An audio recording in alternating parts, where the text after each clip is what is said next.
Hello there everyone, this is Iron Mark 3 and welcome to a video format that's not appeared in a while, but here it is once again, the series What'cha Doin. The question has been thrown at me and so I reveal the secrets of what is happening on my machine at the time.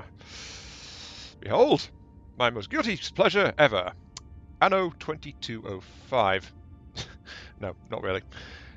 Anno 2205. And as you can see, there's many things installed. I actually have all the DLC and patches for this. There's a lot of stuff here, honestly. And of course, Anno 2205 is the most recent iteration of the Anno series. Though in some ways it's inferior to its predecessor 2070. 2205 is, in itself, a decent city management simulation game. And this is what I've been playing on. Well, about a week now at this point. It's been my kind of go-to game to try and chill out on. Let's boot back into the Skylink Corporation. Yes. It's been my go-to relaxation game since I got really depressed last weekend. It's like, you know, it's nice to just chill out and run simulation, run a city, and occasionally shoot stuff. Oh, speaking of, there's actually stuff that needs shooting right now. Orbital watch has occupied islands, causing a panic. Oh well. Welcome to the Tundra sector. Recently colonized, very low tech, as it is, but it's also the source of engineers, which are being prepared in this training center here. You do produce engineers, don't you? No, you produce physicists. Why do you... Oh, wait, yeah. My bad. Engineers are in the next sector, not this one. Whoops. The problem is this sector's also got a population decline going on because there's a massive resource shortage of canned food. The smart drone shortage is my fault. I've not actually started making them yet. Entirely because I've not got access to the materials. I'm currently draining some marshland. Speaking of, that's done. Let's finish that. Less marsh, more soil. There we go. Howard is not going to like these pumps. But what's he going to do besides waggle his finger? Colonizing the tundra was his idea, after all. The other custodians are keen to redirect settlers over to my jurisdiction, but not on my watch. I'm only authorizing specialists. We'll need a team of experts to combat the virus. Less marsh, more soil. Less marsh, more soil. It's been cleared of wildlife, so go ahead. Quite the expansion, eh? Yeah, I'm running 4 pumps at once. Navigating What are the they marsh running? is tricky. It'll take a while to set up the pump. Okay. Navigating the marsh is tricky. It'll take a while to set up the pump. Go away, go away. Okay, we had a repeating loop going on there. Well, not a loop, it's just I had 4 of those started at once, so it's like, tell me this thing about every single one. I'm just draining the marshlands out here to expand my area and get access to these mineral points. Because I do need the minerals that are in these sites to produce the microbots. Microbots? No. The smart drones. Yes. Because we've got the usual Anno thing going on of production chains to make various resources.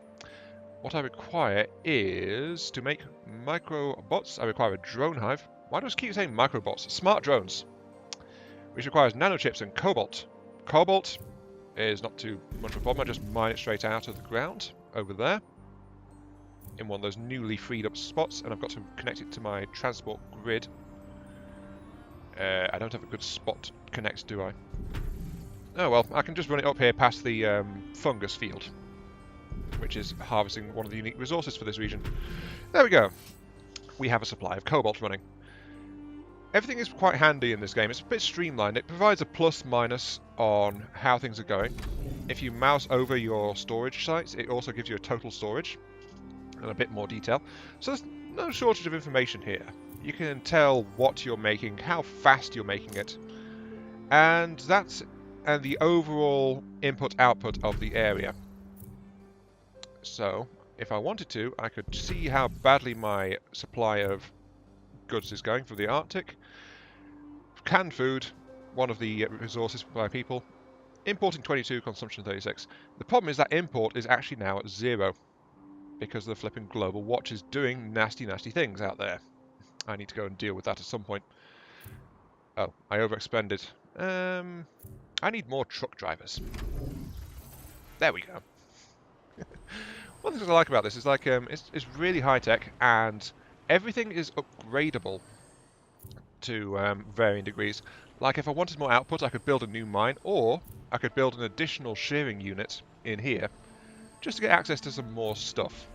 I can also add maintenance modules, which affects how well it will actually operate, like reduce employees required, reduce the energy required, reduce logistics, and I have no idea what the aerogel does, but I unlock it in this region.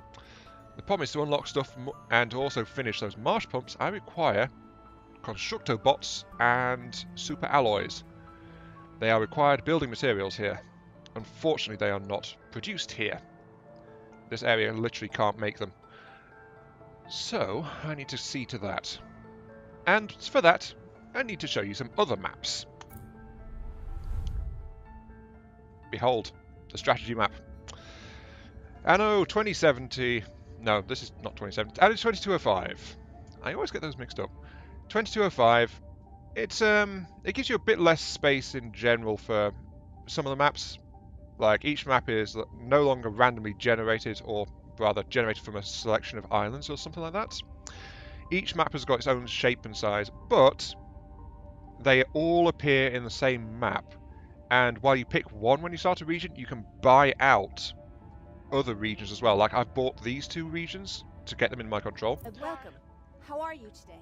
Hello. And if I get enough money, I've almost got enough here, I could buy out an additional one and I'll get control of this region as well. Which lets me basically explore the entire game.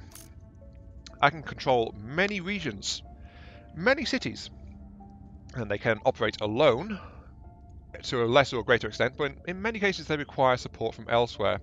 For example, where I am right now requires a supply of constructobots, so let's get a new trade route running. Constructobots, and it shows me the plus minus on all areas. Vanna Plains is minus 140 because I've got so much work going on over there.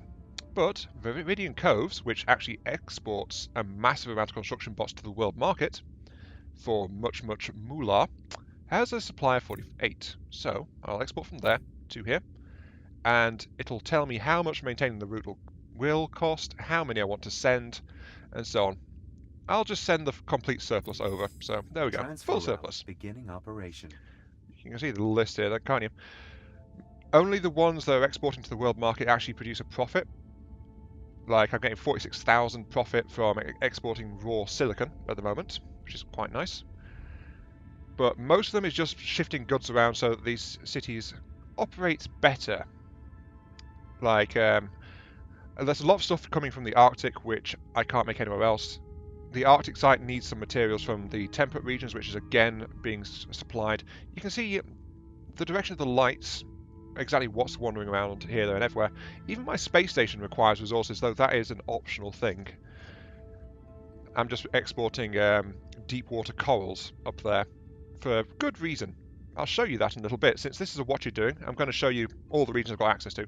For now, though, we need to go to my only Arctic region and deal with the Orbital Watch, because they are blooming buggers and they are stopping a lot of things. Ugh.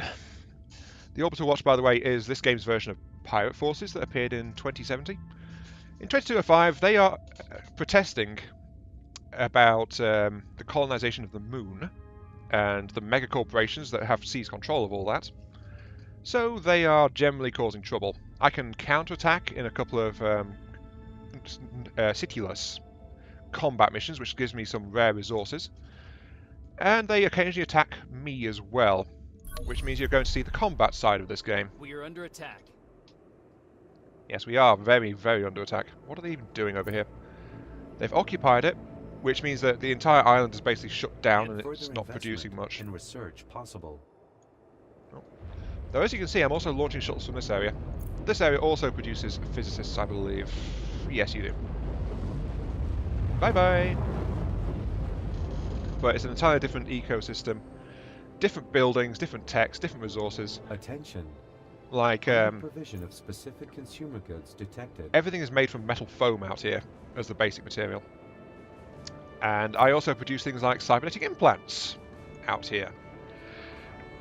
And I produce stimulants, corals, and everyone lives off canned fish. Enemy detected. For some strange reason. Hands engaged. I should also call my fleet. Yes, please. Fleet ordered to location. Yes. Your corporation has access to a single combat fleet, which gets bigger as your corporation gets bigger. But there's a separate upgrade route, which is the more combat you do, the higher your experience level gets, and so you can buy additional upgrades to your fleet. Actually, can I do that? Let's check. So much for working in peace and quiet. Yeah, the Orbital Watch, like, they don't want anyone else getting out to the moon, really. I can upgrade one of my glaciers. All right. There we go. Time to make some improvements. And I've almost got enough experience to upgrade one of my flares, which is an artillery ship. Kind of nice. But you can call your fleets to any one of your cities, because any one of your cities can come under attack. And they'll do various things, like they'll blockade a single island, like they've done here. They might seize my imports and exports for their own gain, so they'll shut down the trade routes. In this case, because they've blockaded the island which produces most of the fish, that's why it's kind of shut down the export to my Savannah region. And why it's kind of important, because they blockaded my main island. There's a few secondary industries out here, but my main island is where everything gets done in this area, and that's the one they seem to have blockaded. Yeah, they've parked a massive battleship in front of it. Orbital Watch. Oh well, my fleet's here now, so now I've got to do something about it. No, that's my sector command ship. Don't mind that. There we go. Underway. Alright. This is the biggest fleet you can get, by the way. It's got two turtles, sorry, a glacier and turtle. It's two tank ships at the front, three small chain lightning ships in the middle, two artillery ships, and your command battleship, which basically lobs missiles. It's got lots of cannons on it, but they're basically just for show. They don't actually do anything. Oh, they're attacking that. That's not nice. Underway. Alright, let's get to it. I want to come in from this side and I'll attack these subs. The problem is I'm on max difficulty and I'm a bit far into the game, so everything is upgraded. The enemies are fairly advanced, and my stuff is pretty powerful too, but Open fire. even so. Come on. Let's blow up these guys. The artillery and chain lightning will be great for that. Yep, see, there they go. Roger. They are definitely an irritant when they do this, but they're not. The dangerous thing they do is that they disrupt the flow of goods, which keeps your little empire operational. I think that's probably the best way to describe it. Oh, defensive shields. Right. Online. That one at the back there, a defender, generates defensive shield on its allies nearby, and that reduces incoming damage. It's not a trick unique to them though. I can do that too. But more importantly, one of our ships is almost dead. So, here's another thing that goes on with the combat.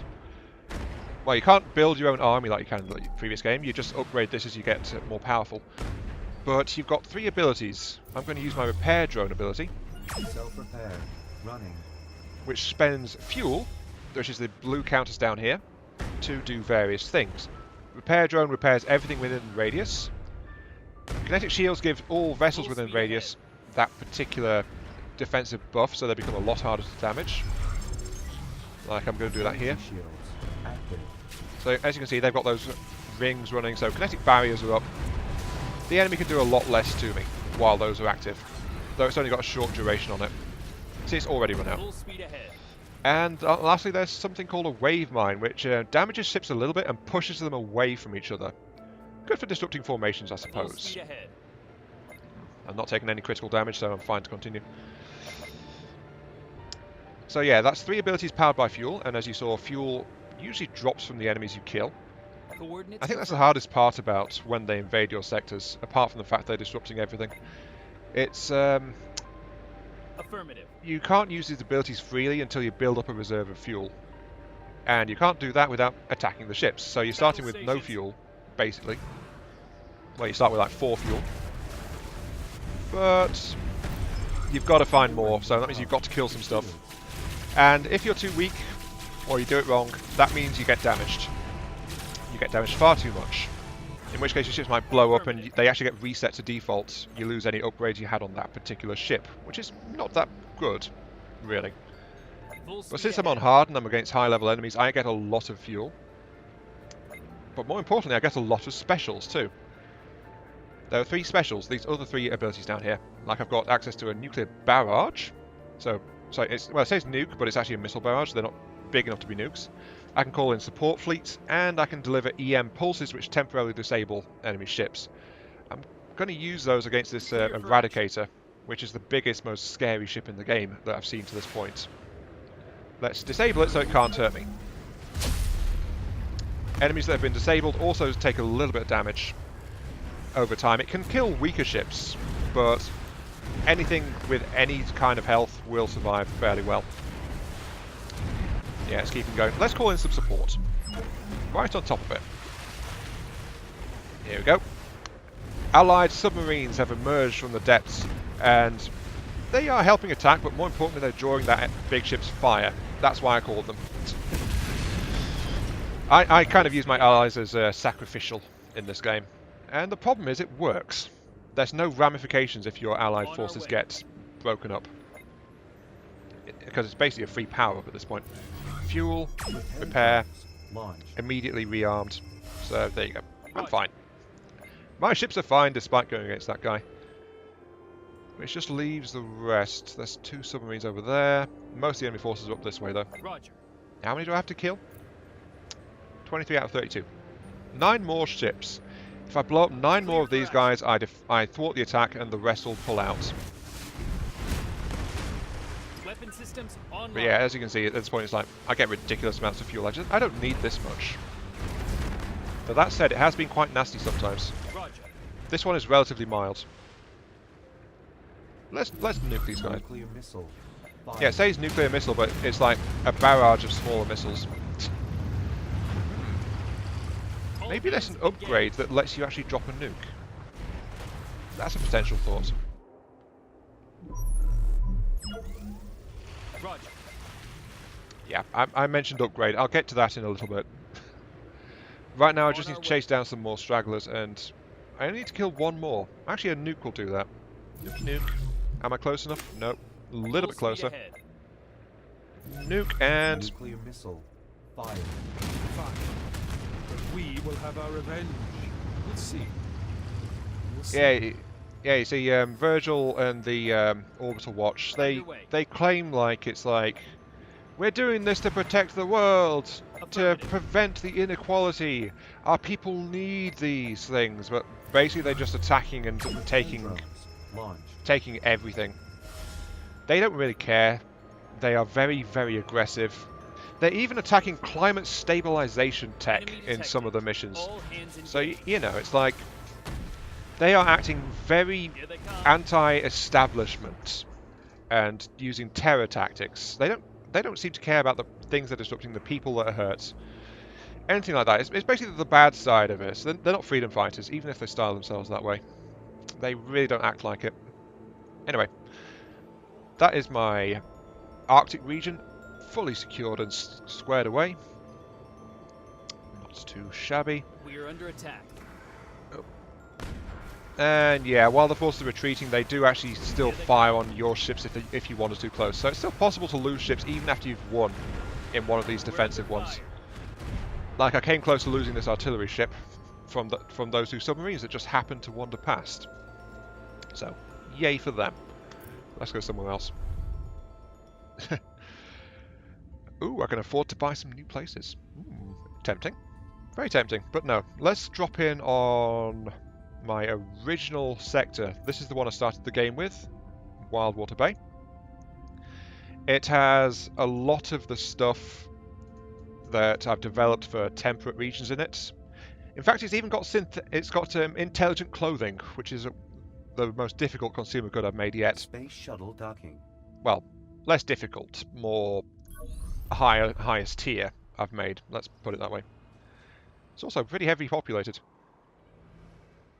But as you can see, I've got most of the places still empty because I've just not needed to expand. Well, that said, I've got lots of farmland out here just to feed everyone. I've got lots of mines because this is also where I export silicon to the global market.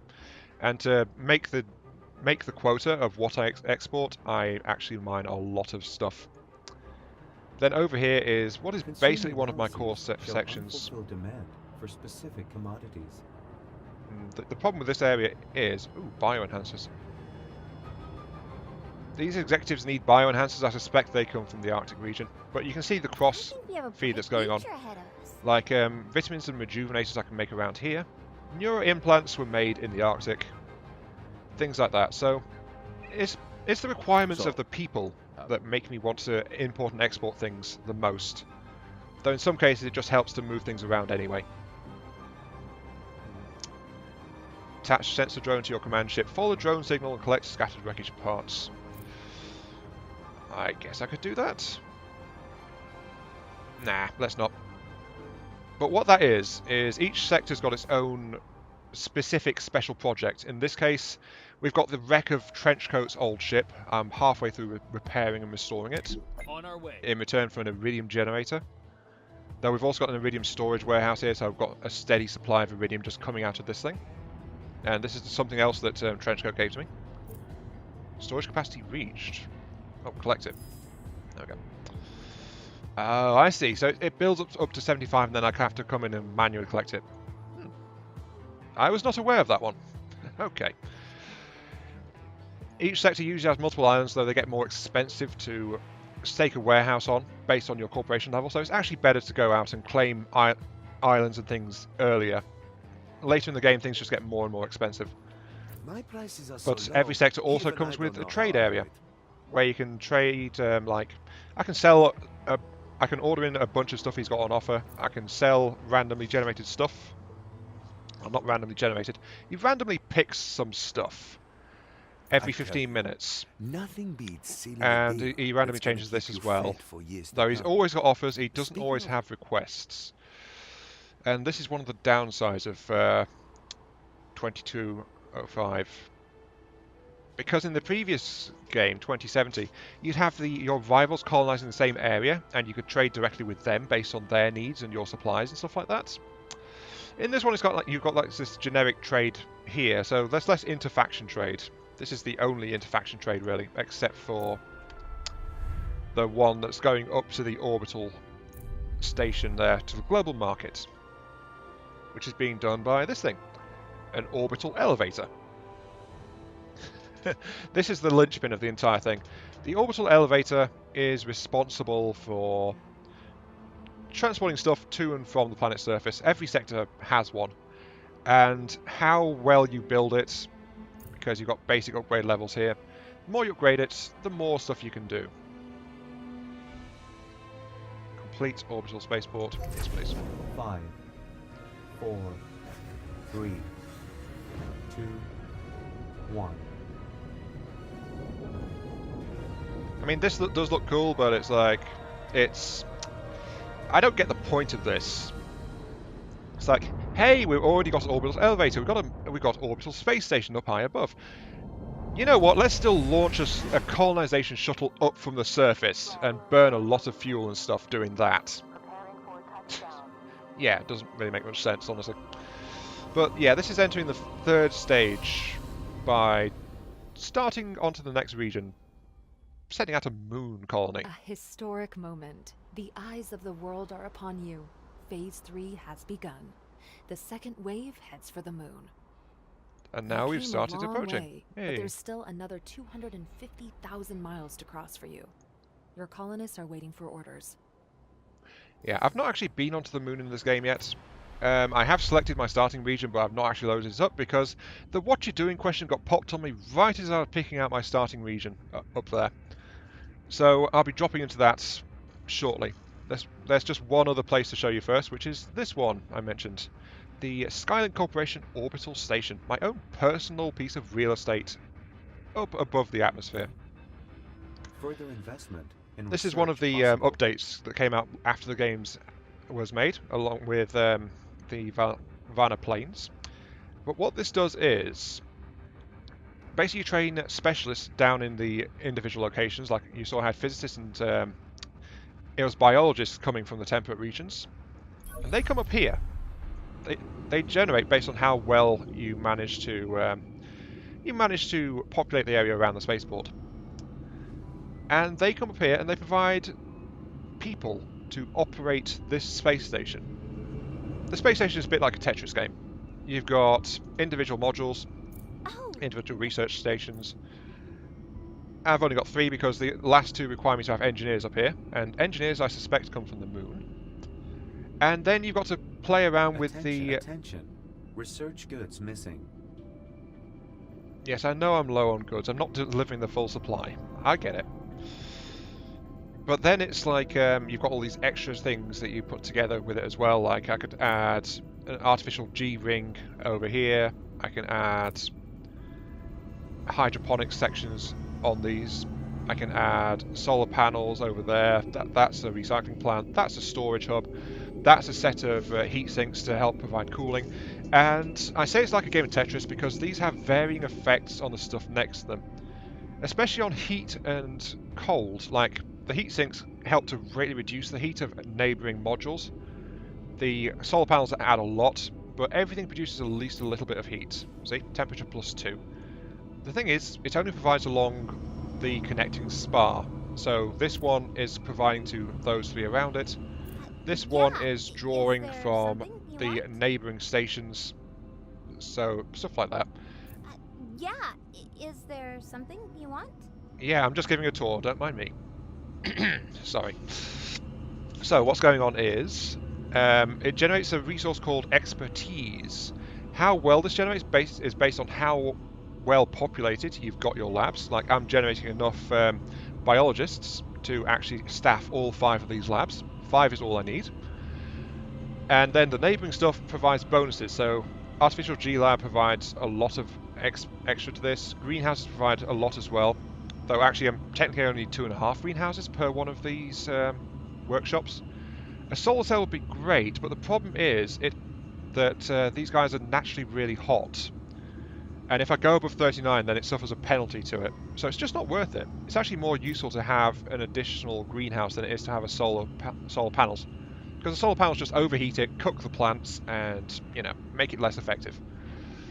Well, these guys over here, these guys like to run really cool because these are electronics workshops. And they operate really low temperature, but even so, solar cells, massive amount of heat. So that's why I've got a radiator module, not heatsink, radiator attached to that. What's all this good for? Well, the whole point of this, apart from using up some rare materials in its construction and a bunch of money, it doesn't have maintenance costs, by the way, so it doesn't have that, is it unlocks expertise, which goes into this, the Tech Nexus, which lets you just go ahead and apply various bonuses and things to it. Like, for example, I've got extra productivity for agriculture, I've got reduced goods consumption, I've got, that's another one, I've got increased resource salvage when I go into one of the offensive combat missions. And this one is extra workforce, so my workforce is bigger. So that's quite nice. And if I wanted to, I could actually get rescue system, which changes that support fleet power I used. Which calls in a mobile repair ship instead of a supporting combat fleet of submarines. So, you know, little things like that. So this one increases damage and repulsion waves. Missile barrages fires from a satellite artillery instead. Whatever that means, I don't know. But this requires the engineers, which is the type I don't have. Over here, though, we have the ones unlocked by physicists, and I've got repair drone in radius doubled and reduced fuel costs, so that's why the repair drone was so big. And this one over here is the same for kinetic shielding, so you can modify various things as you go. If you need pronouns to refer to me, I recommend using the singular they. So the AI is a they. Good to know. One of the drawback. One of the ways this is limited, though, is Shuttle docking. you've got these little nodes up here, which unlock after maintaining access to it for a time. Like this one says, kits produced in an hour. I have to maintain graphene reprocessing, the connecting node to it, or biotech wholesale deals, connecting to it that way, for an hour, and then it'll unlock an additional orbital shield radius upgrade. But this is also where you get station expansion things like extra links and extra modules and extra workshops. So this is how it limits the size of your station. You've got to advance in the tech tree to unlock this stuff. Though these things, once they unlock, they are permanent. The rest of it, if you lose expertise or if you run out of expertise can get affected by orbital watch attacks, by the way. They disrupt a city. The city gives you less astronauts. The astronauts generate less expertise, and so you'll lose. Some of these techs will turn off. So, you know, it can be a bit disruptive. But Inefficiencies detected. in order to actually expand the station, you've got to have the stuff. So I've got one spare workshop kit right now. I've got 16 linking modules, and I've got 50 links. So yeah, I've got one of these, 16 of these, and 50 of these cross beams that go between them. Let's get another physics lab in here, I think. Since I've actually got that unlocked, it took quite a while, to be honest. I mean, I could add a biotech one right between here. It would probably be okay with the solar panel, but probably not. Solar panels are kind of disruptive, honestly. Let's get deeper into the physics tree. Build these 4 links. Add in a electronics. Yeah, electronics, not physics. See, it's way too cold now, so it generates very little compared to that. So that means I need to add in will soon be history. that. What do you want to do about it? Okay, yeah, the orbital trades time out if you leave them too long. So let's add another clean room onto here. I hope you don't find it boring in here. That's all nice and good.